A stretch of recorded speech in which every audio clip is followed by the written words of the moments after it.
Hello, ladies, gentlemen, and otherwise. I'm Lamar Haven. Welcome back to Foul Play.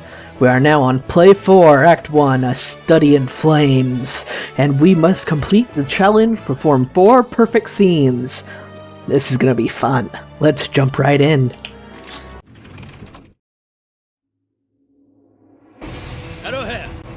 It is a common misconception that demons are summoned. All anyone ever does is leave a door open, intentionally or otherwise. And to do that requires 3 things.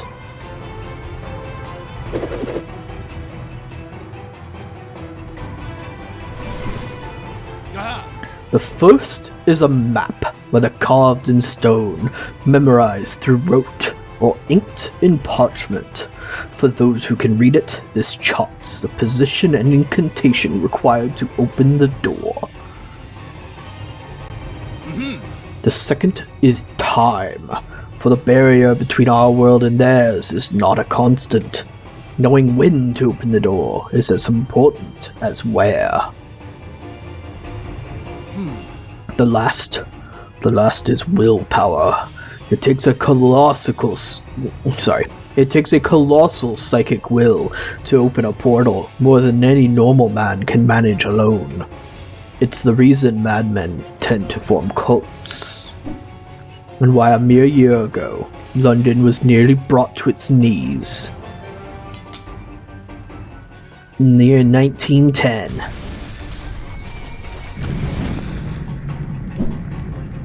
The book? Hey! No! The research!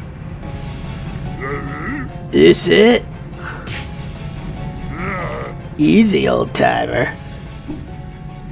I'm going to assume for your sake that this is an elaborate suicide attempt.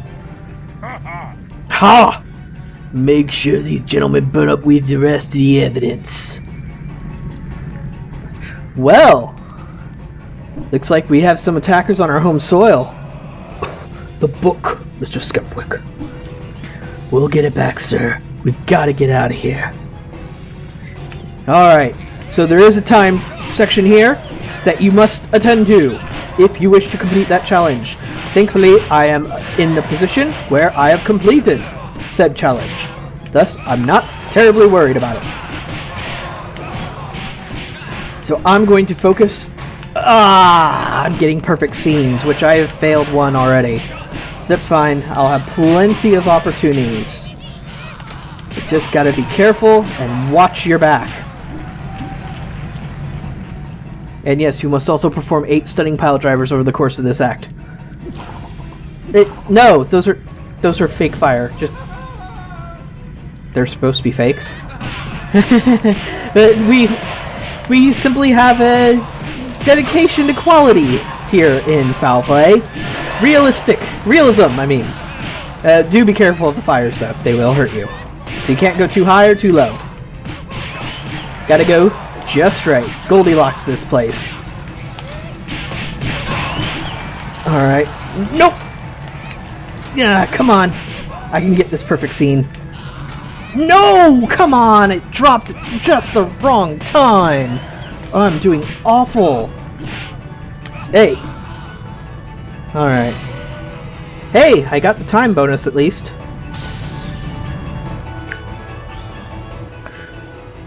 Not the normal image for a cult leader. I always imagine somewhat older dude attempting to appear wise rather than, you know, the muscle-bound brute. But hey, if you can get a bunch of people to follow you, what the rest matters. A cult leader's a cult leader, I suppose. It's our job to get rid of anyone who would try to attempt to collude with demons. Nope. Gonna... There we go. Perfect scene. Ha! 3 more to go. You recognize these jokers, sir? No, Mr. Skepwick. But it put enough men in robes, and you can be sure Grandois idiocy will follow shortly thereafter. Felt the same about Sunday school, sir. Not gonna lie, I like the line. Alright, so now we have the big cultists, who I'm going to cheese the hell out of as much as possible.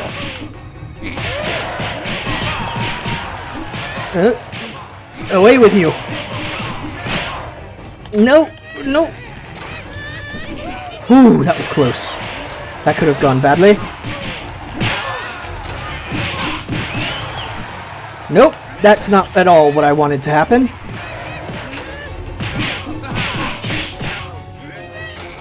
Oh god! Nah! Darn it! Nope.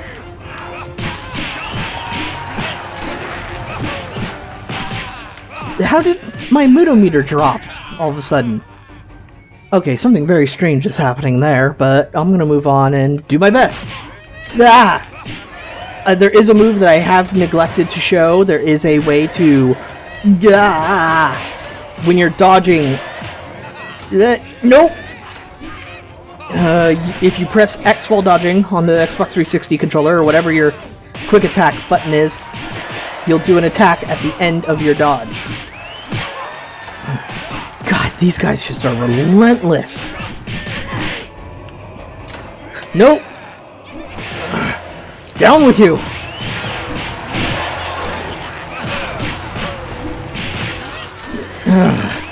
Okay, gotta concentrate. I can do this. Oops! Wrong button!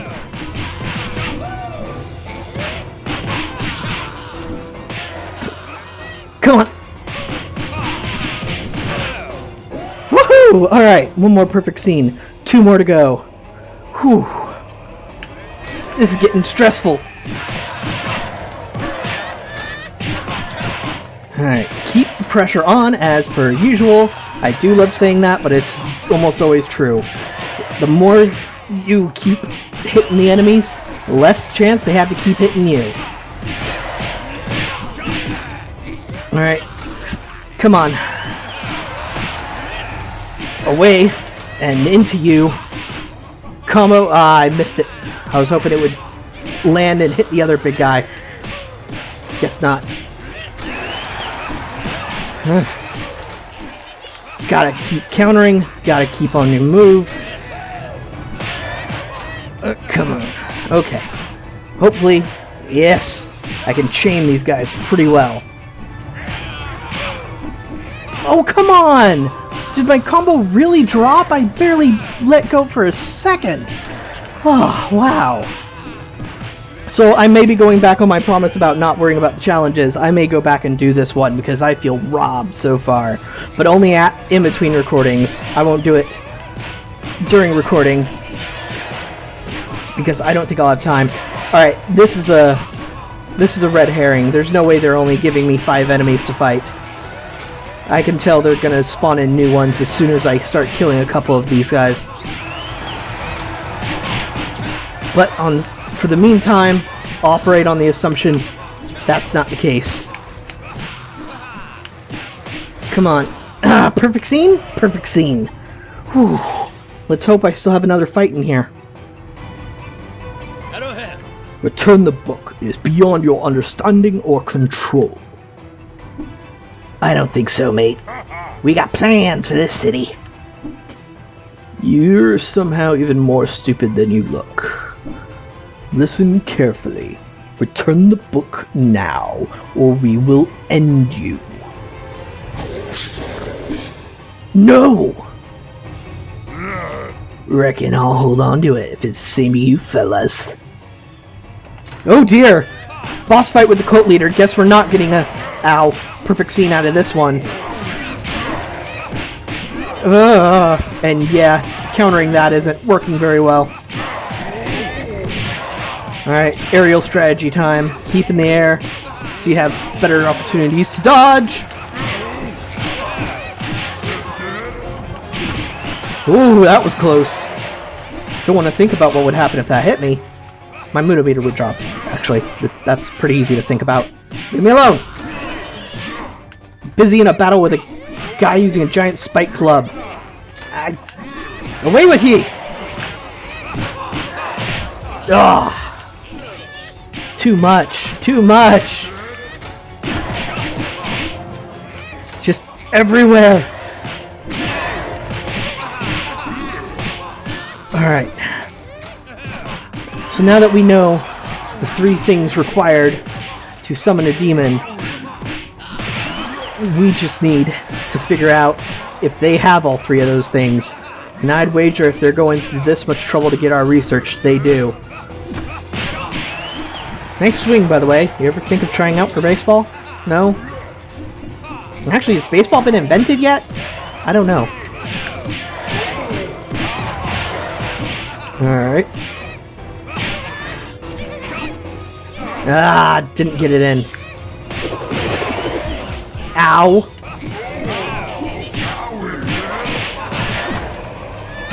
See, let me show you the dodge attack. Ow. It's there. But you can only do it if you're dodging forward, I think? Nope. Ah, my wrist kind of hurts. This one is... I pushed myself a little hard this time. He's... probably... He still has the book. After him, Scampwick. Guess you don't get to... Guess we stepped on your line, Scampwick. Sorry. I may come back to that one, like I said, in between recordings and finish off that 4 perfect scenes thing. I'm a little mad at myself for not completing it, but what are you gonna do? But let's move on straight to Act 2, The Streets of Vexation.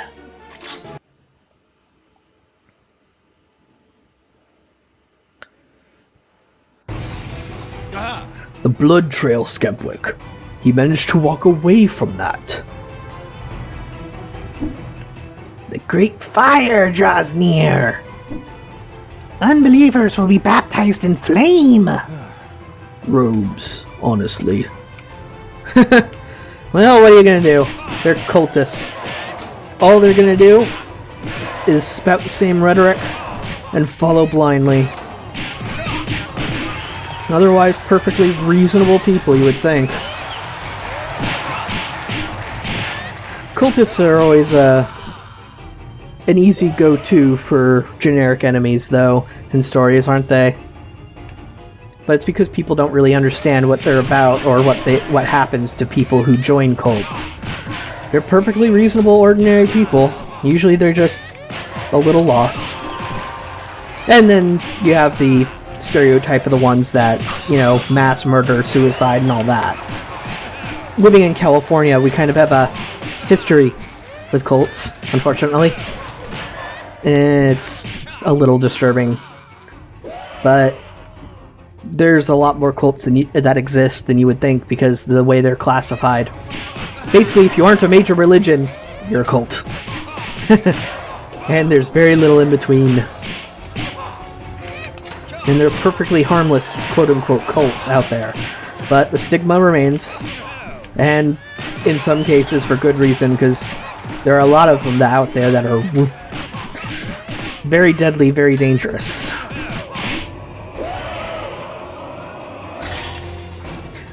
For every harmless one, there's a couple that are very dangerous, though. Not one step closer. Please, you think I'd weigh the lives of 3 against the millions that might perish should the book be misused? Maybe we should talk about the options first? Do what you will not alter the reckoning you are soon to receive.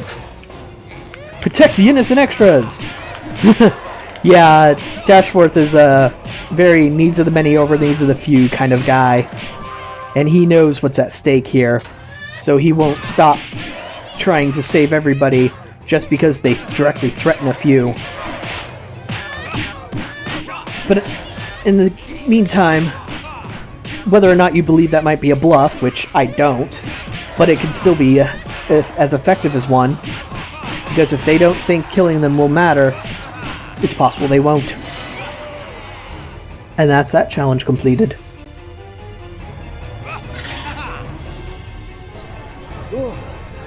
A crippled newcomer. You're familiar with this drinking establishment, Mr. Scampwick? Kinda place they nailed down the furniture, sir. Used to box here, back in the day. Queensberry rules, eh? Duck and pivot? Something like that, sir. Apologies for that. Had to sneeze real fast. Well, if it ain't the clean sweep himself. Hello, Reg. You know these men, Mr. Scampwick? Old prize fighters, sir. Scampwick here is beaten in 40 bare knuckle bouts. Ain't no one laid hands on his pretty little face. Until now. Tell your girlfriend way outside, Scamp. This could get messy. Alright, so it looks like we're finding some old friends of Scampwick from before he met Dashforth. And as you can see, you gotta do what you gotta do to survive, including brutal fighting. There used to be I heard once that there used to be a practice back in, about pre-Civil War times in the US, and it was a brutal style of fighting. People would go to crazy lengths, like altering how their fingernails and teeth were. They would be sharpening them to points to use in fights. And I even heard reports that Abraham Lincoln, before he became a politician, actually participated in these fights. I don't know how true this is. It was from a somewhat reliable source at the time, I remember reading, but I've never looked it up to see confirm how much it is true. But it was always pretty interesting to me. What the heck? I think that was a poor attempt at a musical number in the middle of this. Alright, that was scary. Here's where you gotta do, your 100-time combo. Let's see if I can't get it done with a little double combo just to show you what some of the tricks are. And by tricks, I mean area of effect attacks everywhere. There we go. Ow! It's hit right after I achieved it. Story of my life with this game.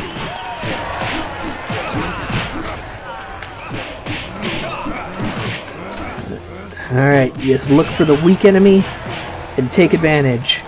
Especially when you're fighting a lot of big enemies like this. It's all about finding their weak point and using it to your advantage. Nope. And I missed. But I've 5-starred this act, so that's good. Sorry about that, sir. A man must never apologize for his past, Mrs. Scampwick. Can only start each day trying to do better, if given the chance. We saving the city then? After you, Mr. Scampwick. Looks like we're heading into the sewer to try and find the cult leader. The guy's down, but he's not out. If he manages to accomplish whatever crazy thing he's planning on, then the whole city will burn. We can't have that happen. Now we're fighting prize fighters, drunks, and criminals. And they're putting up more of a fight than some demons. Okay, I'm being cheap. Sue me! They die in one hit. You don't need to be fancy when that happens. Go! Haha! Hit me only after I couldn't defend myself. So that's a 5-star rating on Streets of Vexation with all challenges accomplished. Beforehand, of course. So let's check a look at our Daemon Diary. Chapter 7, Expansion, March 4th, 1871. Sebastian discovered this journal during the most recent expansion of the laboratory. How little I knew back then, surviving only with the luck granted to fools. He is beginning to show great interest in my studies. I fear he struggles to make friends because of my work. I battle the unspeakable things in this world, and in turn it seems I am tainted by them. It has been 7 years since Paris. My theories on demonology and hellgates have advanced dramatically. We are at war. They are so much closer to us than we could ever dare to believe. They will push through and corrupt at the first opportunity. So I hunt them, and I hope God that Sebastian will never have to. HD. And there we see young Sebastian! Wow. He takes after his father. Chapter 7. The Missing Piece, 16th of June, 1909. Scampwick has shown concern. London squirms in an unfamiliar summer heat, and there are whispers of the streets of the strange group that he making familiar promises to the foolish. I have not left the estate in many months, for after a lifetime of false starts, the codex inscribed on your cane has unlocked the secrets of your work. It's a map, and a key to all you kept hidden from a child's prying eyes. I cannot make the calculations work, though.